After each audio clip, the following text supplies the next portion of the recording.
this state and about how we've approached economic development, and quite frankly with the assistance of many of you who are sitting here, and some of you even in my campaign. John Eckstein was very helpful kind of thinking about the space that's out there for us as a state. Where do we compete and how do we compete?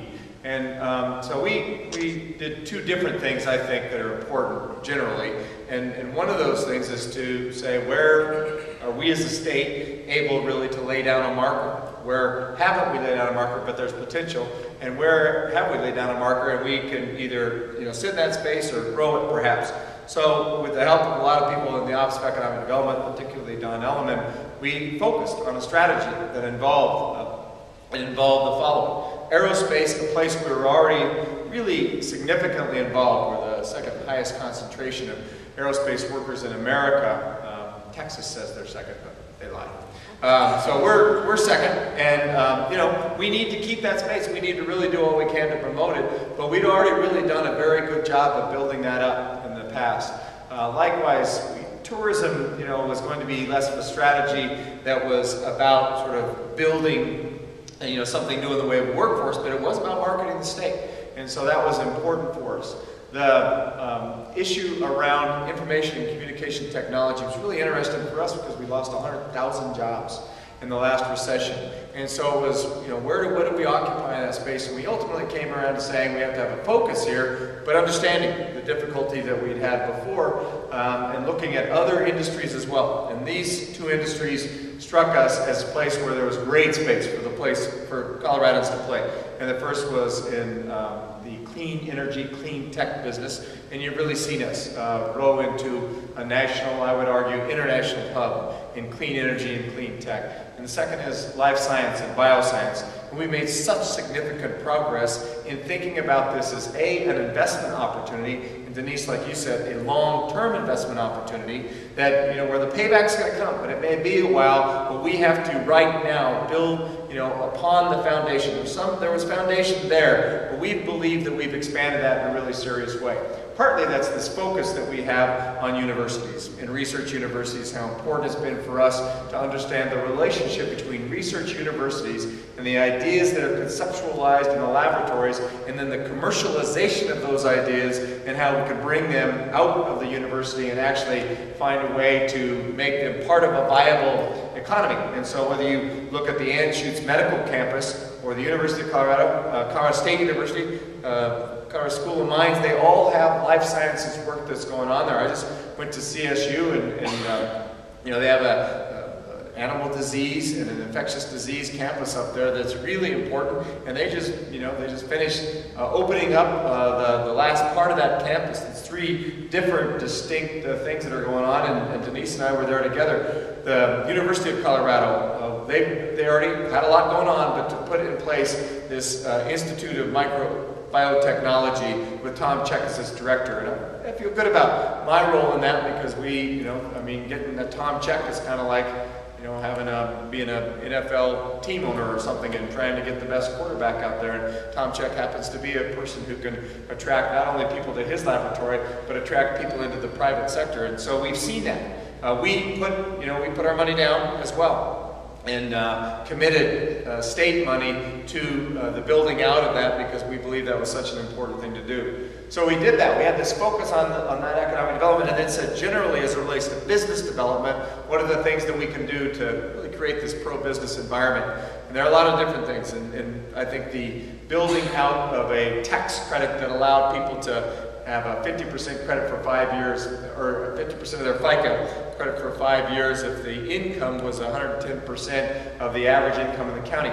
This space, life sciences, is going to be able to really, I think, take advantage of that because of the kinds of wages that are paid by bioscience, life sciences companies. And so while it was a general tax credit, I think it helps inspire these sustainable industries to move into this state. You combine that with having this research and development core, much like we have in the clean tech space, then you have greater attraction in the private sector's part. So we've done all that. There's several different things. I won't go into all the legislation. Just on new energy alone, I've signed 56 pieces of legislation, or will have by the end of this bill signing. On clean tech, we've signed, several, but we've done all that, right, to build the public policy We have our focus in economic development, we have the public policy, and then we get hit with the worst recession since the Great Depression. You know, and that's been very difficult in this venture capital arena to watch how venture capital has really become sort of a sidelined affair in so many places around the country for the last 2 years, and really significantly for the last 18 months. I meet with a group of economic advisors every 2 weeks on Wednesday morning, and one of those persons is a VC person in the information and communication technology place, but she helps me think about VC widely and, you know, talk about venture capital. And I know how much difficulty venture capital has had in sort of deciding where to enter, or to re-enter the market. I just was in Provo, Utah with a group called Vantage Capital. And so this group is in the clean energy space. They're looking for their place. There's such great new technology coming on board, but it was, you know, clear to me in those discussions how nervous people have been for the last 18 months. The good news is, I think they're ready to get back in the game. I really think VC, and you know, as a state, Colorado actually in 2009 was, I think, the third or fourth best state in terms of VC money flowing into the state. Now that's, you know, that's like being it's perhaps damning with faint praise is what it might be, because there was so little VC money in it. But having said that, I think we're at this different place, and so for us it's important to really now do all we can to pay attention to how we attract venture capital, private equity, how we how we get the credit markets to sort of free up around these sustainable industries. I think our two best potential for growth. And again, aerospace has a really significant presence here and will, but the best potential for us is in the life sciences and in clean energy. And we as a state can, I think, become a hub for both of them. A lot of people say, well, in the life sciences world, you know, can you ever be better than San Diego? In the information communication technology, can you ever be better than Silicon Valley? I think Colorado has so much to offer in the way of a well-educated workforce, and really, I think, these research universities that are doing just amazing things that allow us to really market this state differently than we could have 10 years ago or 5 years ago. So, with that, I'm signing these executive orders. One that I signed before just allows our Office of Economic Development and International Trade to post sort of give you an idea about investment opportunities and really to rate those investment opportunities for Colorado. The second and more significant one for our purposes today, because it's specifically about BC, is going to be this quarterly roundtable that Denise referenced. And so it will be a quarterly roundtable focused on how we attract venture capital into the state and the kinds of things that we need to do to market the state to VCs, you know, better, the kinds of things that we need to do, the amount of travel we might need to do, or the kinds of businesses that we need to be bringing here and having discussions with. I think we're at this very exciting time. And I know most people predict, and I think they're probably right, that the recovery is going to be a fairly slow trajectory. Like it's going to be fairly flat. There's not this robust thing.